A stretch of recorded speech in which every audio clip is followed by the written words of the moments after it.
Okay, thank you for your patience. I think most of the people who had responded that they would like to attend are now in attendance. I'm sure we'll pick up some stragglers as time goes on, but we'll get started. So first, really just introduction of myself. I'm Peter Swann. I'm a physician. Educationally speaking, I was educated as an undergraduate in neuroscience at Dartmouth College, subsequently went to Tufts University School of Medicine, where I graduated with a medical degree. I then went on to a family medicine residency, and I'm board certified in that specialty. And I spent the last 20 plus years in practice, both seeing patients and focusing on health, wellness, and disease prevention, and also consulting with small and large companies in those same areas. So that's the introduction of me. Yeah, go to the next slide. There we go. So conflict of interest. I always like to let everybody know who's on the webinar. I am the Chief Medical Officer for ISOThrive, and therefore I do have a financial relationship with ISOThrive, makes prebiotic soluble fiber. Having said that, the rest of this presentation and its therapeutic options will be balanced and biased, and to the extent possible, evidence-based. So the topics we're going to cover today include these. We'll go over the types of fiber, the health effects of prebiotic soluble fiber based on what's published in the literature, talk a little bit about probiotic bacteria and some of the potential danger of taking them based on new research coming out of Stanford and University of Michigan, leaky gut, that whole concept, and its relationship to Western diseases, foods with prebiotic soluble fiber, prebiotic supplementation, and then finally, evidence that probiotics might not work as advertised. So let's start. First, just a couple definitions. Prebiotics, that is probiotics versus prebiotics. Probiotics are healthful bacteria. That is, those are living organisms. And the word probiotics covers both the living organisms you have inside you right now as we speak, as well as probiotics that you take commercially, either in supplements. Prebiotics, on the other hand, are not bacteria. Prebiotics are food for bacteria. So it's food molecules that are available in plants or fermented foods that specifically humans do not have the enzymes to digest, and therefore they get into the colon intact. And when they reach the colon intact, they feed specialized bacteria that are responsible for many of the health properties. So fiber, there's sort of two big groupings of fiber, soluble fiber and insoluble fiber. Insoluble fiber, as the name implies, doesn't dissolve in water. That's things like Metamucil or Bran, and when you put them in a glass of water and you stir them, they get kind of a slurry, it doesn't dissolve. As opposed to soluble fiber dissolves in water, and so if you have a glass of water with soluble fiber in it, it just looks like a glass of water because the substance dissolves in it. The health properties of fiber are largely from soluble fiber as opposed to insoluble fiber. Insoluble fiber really just provides sort of a bulking agent to the stool. It helps to retain water in the stool, keeps it soft, but all the other health properties are related to soluble fiber, as I'll outline as we go forward. So, prebiotic soluble fiber. This is a concept that was originally proposed by Gibson and Roberfroid in 1995 and was defined as a non-digestible food ingredient that beneficially affects the host by selectively stimulating the growth and or activity of one or a limited number of bacteria in the colon, and thus improves human health. That definition has been modified a little bit, but essentially all those high points are there. That is, prebiotic soluble fiber is food for bacteria that have been linked to positive health outcomes. So, prebiotic soluble fiber, how does it work? That is, how does it improve your health? So, as this diagram would show, you eat fiber. That's that plant portion of the diagram right here. Those are then fermented by specialized bacteria in the colon, because remember, for this type of fiber, we don't have the enzymes to break it down, so it gets intact to the colon, where specialized bacteria use it as food. And they then produce metabolic byproducts, one of the most important of which is short-chain fatty acids, such as acetate, butyrate, and propionate. Those short-chain fatty acids are the primary food for the lining cells of the colon. The lining cells of the colon eat short-chain fatty acids, and the only way they get it is if bacteria in the colon are making it. When they get adequate prebiotic soluble fiber, they also secrete other messengers that cross into that cross across the colon barrier into the bloodstream, and therefore you can have systemic effects from prebiotic soluble fiber, even though the prebiotic soluble fiber never leaves the colon. What leaves the colon is the metabolic byproducts of both the bacteria and the colon lining. And as the diagram also illustrates, there is a connection, a very strong connection between the gut and the brain, both through the bloodstream as well as through the nervous system. The vagus nerve connects the two, and therefore changes that are occurring in the colon can lead to changes in the brain, what has been termed the gut-brain axis. The other thing that healthful bacteria do is many of them produce what are called bacteriocins, which is sort of the body's own natural narrow-spectrum antibiotics. The bacteria aren't really doing that to help us. They're doing that to cut down on their competition. So the bacteriocins kill their competition, but part of their competition happens to be pathogens. So things like Salmonella, Campylobacter, et cetera. By stimulating the growth and metabolic activity of these healthful bacteria by feeding them prebiotic soluble fiber, they then in turn produce these natural substances that help keep the colon healthy by reducing the pathogen load. So let's talk briefly about the health, what I like to think of as regulatory effects of prebiotic soluble fiber. And there are a number of studies that document each one of these bullet points, and because of time, I won't go through all of the studies.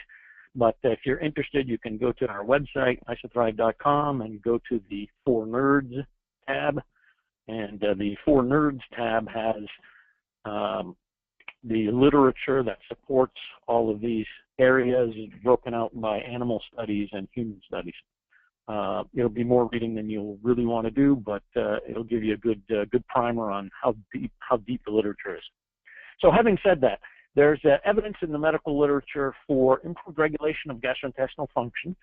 That can be things like decreased constipation and diarrhea.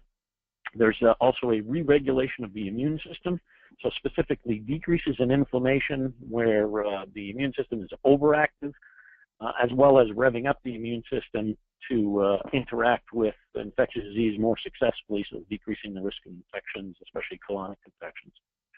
There's also evidence for regulation of appetite. Primarily that happens in people who are overweight.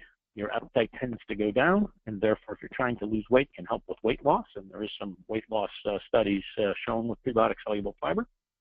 Also improvements in lipid profile, decreased cholesterol and decreased triglycerides in people who have high lipids. There's also an improvement in calcium and magnesium absorption and bone mineralization, so stronger bones. There's a decreased risk of a number of cancers, and there's a building literature on the gut-brain axis showing improved mood, things like decreases in depressive feelings or anxiety. So let's segue into where do you get prebiotic soluble fiber. So if you think of it from a historical standpoint, before 10,000 years ago, Homo sapien was a hunter-gatherer groupings. That is, we either hunted for food or we gathered it, and when either the game or the food was exhausted, we moved on and did it again.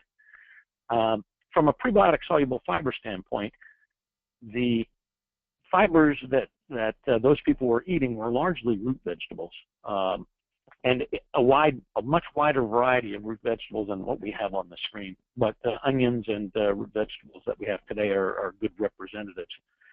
That continued to about 10,000 years ago when the age of agriculture started. And the age of agriculture was somewhat of a game changer because we no longer moved around. So you could easily exhaust the root vegetables and tubers that were available locally in which case prebiotic soluble fiber would have decreased. But we also then started growing all these plants above ground, and we had a need to preserve them so that they'd be around to nourish us until the next harvest. One of the earliest forms of food preservation in all societies was fermentation. And if you look historically at different societies that were successful throughout the world, they all had at least one and usually several fermented foods that were sort of the foundation of their diet. So moving forward into the last 150 years, we continue to eat some grains, we continue to eat some onions, some root, but we don't have much in the way of fermented fibers, fermented foods. And why is that? Well, about 150 years ago, Pasteur taught us that bacteria are bad, and he taught us how to kill them and get them out of the food supply. And so we've spent the last 150 plus years decreasing the amount of bacteria in the food supply, and that also has kind of stamped out people eating fermented foods in any quantity. Therefore, the prebiotic soluble fiber that comes with soluble food, fermented food, is largely missing from the diet today. Looked at another way, in your lifetime or in the lifetime of your children, where did they get, or where are they getting prebiotic soluble fiber? Well, as babies, it comes in breast milk if the baby is breastfed. Breast milk is rich, robust in galacto-oligosaccharides. That continues as the primary source for prebiotic soluble fiber until weaning. At the time of weaning, you start solid foods. Historically, that would have included both plant-based fibers as well as fermented food fibers. But as I mentioned on the previous slide, we don't eat much in the way of fermented food. So today we still have some of the plant-based fibers in our diet, but not much in the way of fermented food fibers. Okay, so this is from Scientific American, and really talked about the link between not having enough prebiotic soluble fiber every day and poor health outcomes. Why is every day important? This is information out of Stanford Medical School as well as University of Michigan. And what those studies showed is that prebiotic soluble fiber is the preferred food for a certain grouping of bacteria in the colon. They have what's known as a dietary hierarchy. They prefer fiber in the diet. But if they can't get fiber in the diet, they have a fallback ability. In order to survive, they can begin to digest the oligosaccharides that are in the mucus lining of the colon. So literally, if you're not feeding them, they begin to feed on you. If that's just for a day, probably not a big deal. But if it goes on for a period of time, the mucus gets thinner and thinner, as is illustrated in this diagram. And eventually the bacteria come up against the colonic wall where they're not supposed to be, begin to be able to cross the colonic wall, and that's made easier by the fact that there's less short-chain fatty acids nourishing the colonic wall, so the colonic wall becomes kind of leaky, and that leads to initially localized inflammation and then later systemic inflammation with all the health consequences thereof. So that's where the concept of leaky gut comes from. Leaky gut is, as the name would imply, the gut not holding things in the colon the way it's supposed to. And leaky gut in the medical literature has been linked to a variety of health areas, skin conditions, thyroid conditions, colon conditions, joints, sinuses, and even brain activity like depression or anxiety. This same chronic inflammation has been linked to all the diseases seen in this wheel: cancer, cardiovascular disease, inflammatory bowel, renal disease, arthritis, autoimmune disease, pancreatitis, diabetes. They all seem to have one common feature, and that is people who have those diseases all have chronic inflammation. And there's a growing body of literature and a growing consensus developing among the experts that the colon not doing its job of keeping things in the colon is one of the root causes, if not the root cause. So I've made the point that prebiotic soluble fiber is important. and you need to have it every day. How do you get it? So first, there's foods. There are foods that are relatively high in prebiotic soluble fiber. The two highest are on the left-hand portion of this slide, and that's Jerusalem artichoke and chicory. We don't eat a lot of those, but they are very good sources of prebiotic soluble fiber.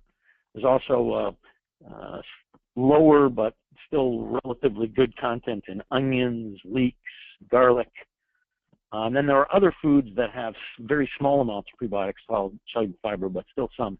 Whole grain barley, whole grain oats, beets, prunes, sweet potatoes, figs, bananas, so a wide variety of those. The other place you can get prebiotic soluble fiber, as I mentioned, is fermented foods, either foods that you ferment yourself or foods that you buy at the store that are actually fermented. Just realize that not everything that tastes sort of pickled is actually fermented. Most pickling today is done simply by adding vinegar to foods. It gives you the similar taste profile to fermented foods, but it doesn't have any of the prebiotic fiber qualities because there's no fermentation. It's fermentation that produces the prebiotic soluble fiber. So in fermented food, you can kind of think of what the bacteria do, which is take the sugars of the food, use it as fuel, and they then produce prebiotic soluble fiber. That prebiotic soluble fiber will then be eaten by you, get into your colon, and feed other bacteria. So it's kind of like nature designing a system where certain groupings of bacteria help their cousins downstream by producing byproducts that are useful for them. Almost like a really big community. So I made the point that it is possible to get prebiotic soluble fiber that's adequate in the diet, but it's hard, especially when you're considering that there's two types, both plant and fermented.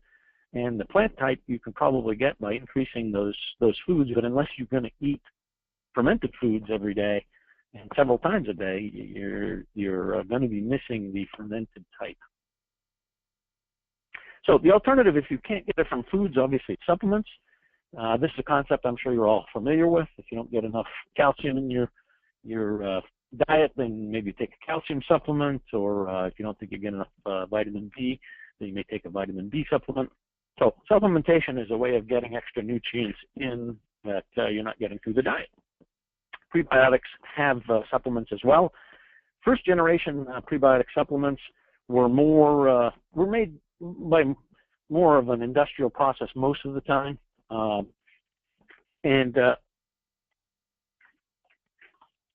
This slide lists the common ones. So by class, there's fructooligosaccharides, also known as FOS. That's typically what's found in most of the plants. The problem is that first generation prebiotic supplements that are fructooligosaccharides are often contaminated by fructose. As the name implies, fructooligosaccharides, fructose is part of the starting point, and unfortunately, a lot of people just don't absorb fructose appropriately. So excess fructose in those kinds of prebiotic supplements can lead to GI side effects, like gas, bloating, and abdominal pain. The next category is galacto-oligosaccharides, or GOS. This is the type that's found in breast milk, and obviously that's a good thing, especially if you're a baby. But if you think of it from an evolutionary standpoint, I don't think we evolved to drink breast milk our entire life. After weaning, it was expected that we wouldn't have breast milk anymore. So I think it's a little unnatural to think of galacto-oligosaccharides as an ongoing supplement. And there's also a problem in that the manufacturing process, much like fructooligosaccharides, galacto-oligosaccharides are contaminated by lactose. And as the name implies, lactose is one of the starting points. So it's not really contamination. It's just sort of leftover lactose. The bad news is a lot of us are lactose intolerant. And so gas, bloating, and abdominal pains also plague GOS. Next is industrial isomalto-oligosaccharides. The problem with industrial isomalto-oligosaccharides is they're very impure. So only about 30% of a dose of IMO is prebiotic. The other 70% is easily digested components. So essentially it's a big glucose spike. And then lastly, there's unusual fibers. An example would be xylo-oligosaccharides. I think of them a little bit as Frankenfiber because it's scientists creating in the lab something that they think helpful bacteria will eat and then trying to prove it, but not really fibers that are present in the food supply in any large quantity to start with. I think the jury's still out on those kind of weird ones. Next is second generation prebiotic supplements, and that's supplement that's produced through natural fermentation. And in short, that's taking the same bacteria that are in fermented food, and instead of putting cabbage in there, take the bacteria, feed it the sugars that it needs to produce prebiotic soluble fiber, and then harvest the prebiotic soluble fiber. So it's kind of like all the goodness of fermented foods without actually having food in the fermentation. Right now, there's only one in that category, and that's maltosecol isomalto oligosaccharide. The other good news about using sort of nature's way of doing this, that is fermentation, is you end up with a high purity product. So it's 90-95% maltosecol isomalto oligosaccharide. Doesn't have any of the GI side effects because there's no lactose and no fructose. Very concentrated, very high purity. So let's segue a little bit into probiotics. This was an article in Fortune magazine, and it was titled, "Probiotics are a waste of money, study finds." Let's look a little bit and see what the evidence is that probiotics don't work as advertised. So first, just a thought experiment I want you to walk through with me. Probiotics are created. That is, they're manufactured someplace. They're then packaged. They're then transported. They go through a wholesaler, and then there's more transportation logistics, get to a retail location, and then finally the consumer buys them. That whole process, that supply chain, takes at minimum weeks and often months. Now, you got to think that these are live bacteria, and for them to be helpful to you, they have to arrive in your colon alive. During this supply chain, they don't have any food, they don't have any water, they don't have any oxygen or other environmental inputs, and they're also subjected to, extremes potentially of heat and cold. So a number of reasons to think that, maybe they don't all survive from the point of manufacture all the way through to the consumer. There's some evidence that is indeed. So this is a box of Align probiotic supplement, which is one of the best-selling of the probiotics available today. And this is the supplement facts from the side of that box. This is the FDA-required supplement facts. If you look at the parts that have the arrows, they say in writing on their supplement facts, we guarantee that when this is manufactured, there will be at least 1 billion live bacteria.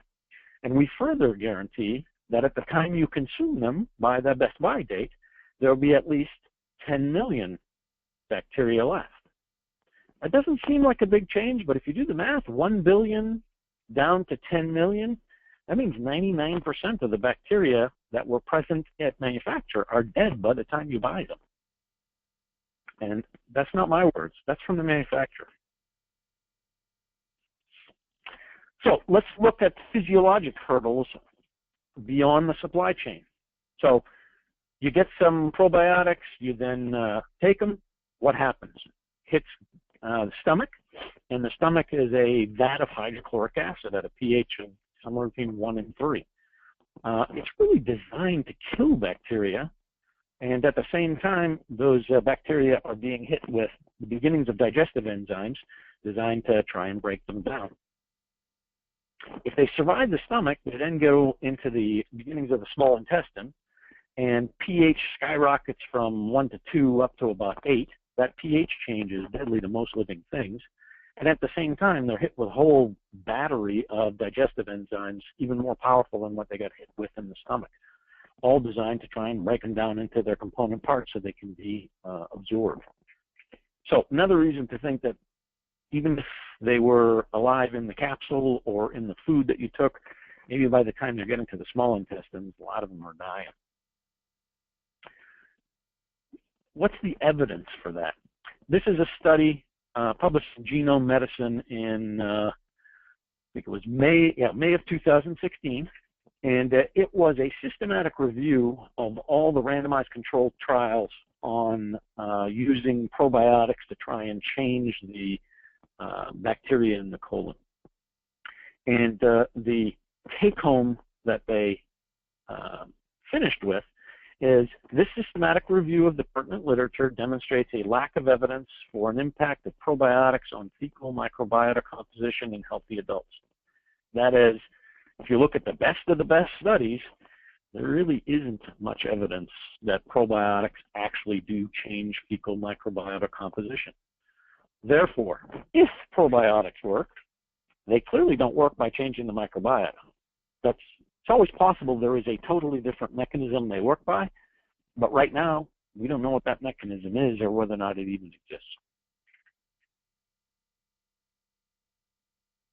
Now, that may not all be bad. As I mentioned before, if you think about it, taking probiotics is taking, hopefully, live bacteria that you hope will make it all the way into the colon and do healthy things. Well, they're alive. They're living bacteria just like you already have inside you. They need to eat something. And if they have prebiotic soluble fiber with them, that is, if the diet has those fibers available, they're going to be happy. But if the diet doesn't have enough of those fibers, their fallback food source, just like your own probiotics, is your colon lining. So, getting to sort of the close of things, my conclusion, looking at all this evidence, is number one, you need to get adequate prebiotic soluble fiber every day, either in plants or in fermented foods or in supplements. You can do that through whole foods, preferably uncooked, and that's because cooking does reduce the prebiotic content. And that's things like onions, garlic, leek. You can also eat fermented food daily, preferably at each meal, so that you're getting adequate prebiotic soluble fiber. And if you can't do 1 and 2, then a daily supplement is appropriate, if you will. And in my opinion, fermented multicell multi-oligosaccharide is the preferred because it's the purest and best tolerated. And that's not just my opinion. Dr. John Selling, Associate Professor of Medicine and Gastroenterology at Stanford Medical School, has recommended MIMO ISOThrive as a safe and effective way of increasing prebiotic soluble fiber in the diet.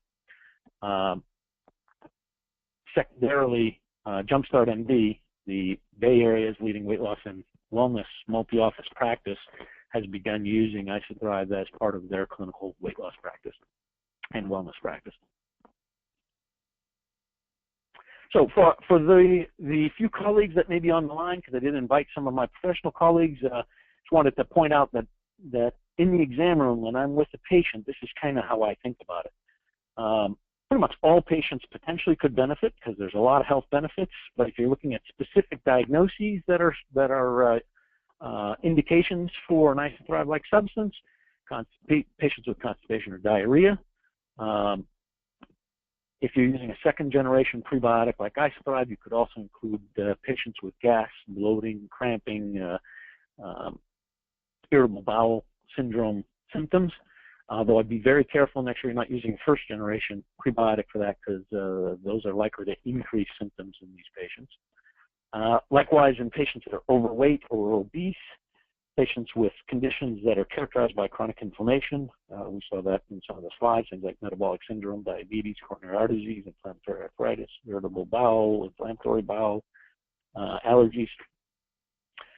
Patients with high cholesterol or triglycerides, patients with a problem with bone mineralization, what's called osteopenia or osteoporosis, and then before and after antibiotic use, the idea being to use prebiotics before the antibiotics to really build up the healthful bacteria so there are more of them and more likely to survive the onslaught of the antibiotics, and then after the antibiotics are done, trying to give those bacteria that survive the food they need to repopulate the healthful bacteria. So that brings us to the conclusion of the presentation. Let me see if anybody has asked questions. So first question, can prebiotics be mixed with probiotics? And the answer is yes. As I mentioned, I think if you're going to take probiotics, you really have to take prebiotics so that they have the food they need to survive without feeding on you. We recommend taking them separately, so separated by 6 to 8 hours, and that's to make sure that the probiotics don't feed on the prebiotics before they get to the colon. You want to really just feed those that arrive in the colon intact. And separating them, like take one in the morning and one in the evening, is, I think, the best way to do that. Okay, next question. Do probiotics have side effects? As I mentioned in the talk, I divide that into first and second generation prebiotics. First generation prebiotics having a fairly high incidence of gastrointestinal side effects, things like gas, bloating, and cramping. Second generation prebiotics like ISOThrive, those gastrointestinal side effects are very rare. And outside the gastrointestinal area, there really aren't a lot of side effects of any type of prebiotic. It's really gastrointestinal or none.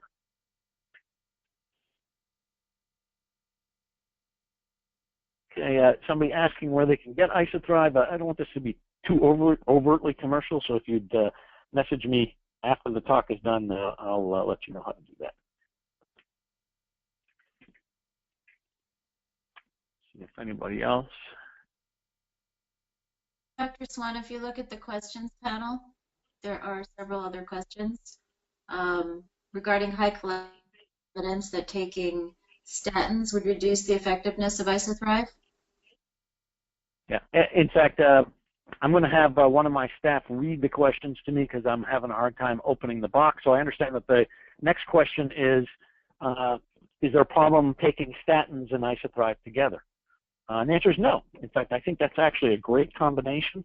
If you have high cholesterol and your doctor's treating it with a statin and it's working, no problem. You probably will get added benefit in terms of your cholesterol level by adding ISOThrive, and you'll get all the other health benefits outside of the cholesterol realm.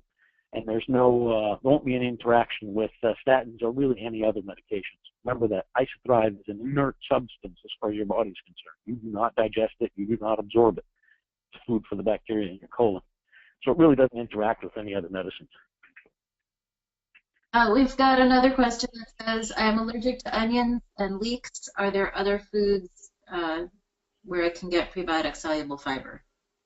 Yeah, so a question about what foods have prebiotic soluble fiber. As you may remember, there's, at least in my mind, sort of two categories: the high content foods and the low content foods. High content foods, the highest being chicory and Jerusalem artichoke, and then the second highest being things like onion, garlic, and leek. And then lower down on the content chain is whole grains like whole oats, beans, prunes, bananas. I think that covers the sort of the big ones. We have another question that says, did you say that ISOThrive can or should be taken twice a day? I thought it was just once a day. Yeah, question about how often to take ISOThrive. The studies that have been done have almost all been on once-a-day dosing, so it appears that once-a-day dosing is adequate. There's nothing wrong with breaking it up. That is, you could take half a dose ISOThrive in the morning and half a dose ISOThrive in the evening, but there's no particular reason to do that. So once a day, again, from the published studies, once a day is adequate. Another question says, I use ISOThrive, this is a compliment. I use ISOThrive specifically for my IBS, and it has helped me tremendously. Thank you. And Dr. Swann, I believe that the audience can hear me, so you don't need to restate the questions. But here's another question that said, what options does someone combating or struggling with SIBO or with a histamine intolerance have with improving their gut health? Yep, got it. So SIBO, for explanation purposes, SIBO is S-I-B-O, and it stands for small intestinal bacterial overgrowth. Let me explain that term first. The majority of the bacteria in your intestines should be in your colon. There's a small amount of bacteria in the small intestines, and it's supposed to stay small. There is a thought that some people may get overgrowth of bacteria in the small intestines for whatever reason. And it may be that their gas, bloating, abdominal pain kinds of symptoms is because those bacteria are in the wrong place. First thing to say is that diagnosis, in my opinion, needs to be made by a doctor, because it's controversial whether or not it even exists at all. That is, you talk to different experts. Some say, yep, SIBO is real, and others say, nope, don't think it's real. And that's partially because the diagnostic testing is complicated to interpret. The primary diagnostic test is something called breath hydrogen, and although there are docs that believe that that is a successful predictor of people with SIBO, other experts are not so convinced. So with that as background, my commentary on SIBO and ISOThrive is if you've been to see a doctor, your doctor has done diagnostic testing, things like breath hydrogen, and he's confirmed the diagnosis of SIBO, I think you should be careful with all prebiotics, because again, you want to feed the bugs in your colon, you don't want to feed the bugs in your intestine. So if you're going to try any prebiotic, and ISOThrive included, I would start at a very low dose. Our normal dose is 1 sachet a day, 1 gram a day. I'd start at a quarter of that and go every other day for 4 or 5 days. And then if there's no increase in symptoms, go up to quarter every day for 4 or 5 days. Still no symptoms, go up to a half a day, 4 or 5 days. Still no symptoms, up to a full dose. And at any point that you start to develop symptoms, I'd back off to the previous step that didn't have as many side effects. Should also mention the first generation prebiotics are often linked to increasing those kinds of symptoms, regardless if you have SIBO or not, so you want to be careful about those. I think the second part of the question had to do with histamine. And ISOThrive, again, is an inert food molecule that you do not digest, so it does not cause histamine release or histamine production. So somebody that has a condition characterized by excess histamine, ISOThrive definitely will not make that worse, and there's some reasons to think it might make it better, because histamine is a byproduct of the immune system, and ISOThrive has a tendency to help re-regulate an immune system that's out of whack. So it might actually help those kinds of conditions.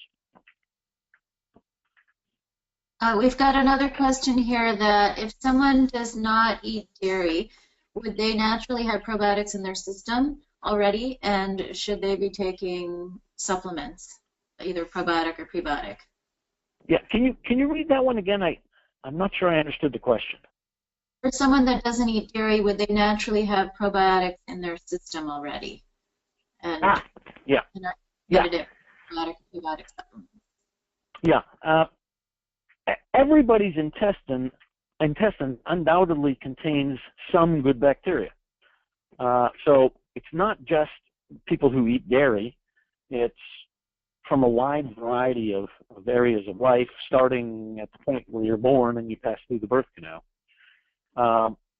And there's no reason to believe right now that anybody is completely lacking in good, healthful probiotic bacteria.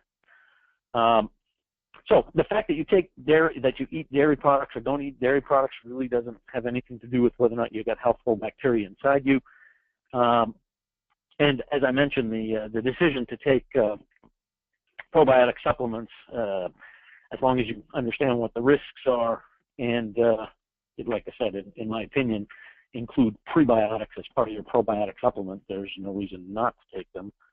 I don't think they're, if you will, necessary, and certainly they're not necessary simply because you don't eat dairy.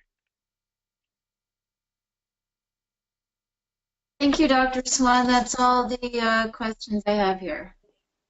Sounds great. I want to thank you all for attending, and My email address is up on the screen, as well as our website. If you do have further questions, down the road, don't hesitate to get in touch.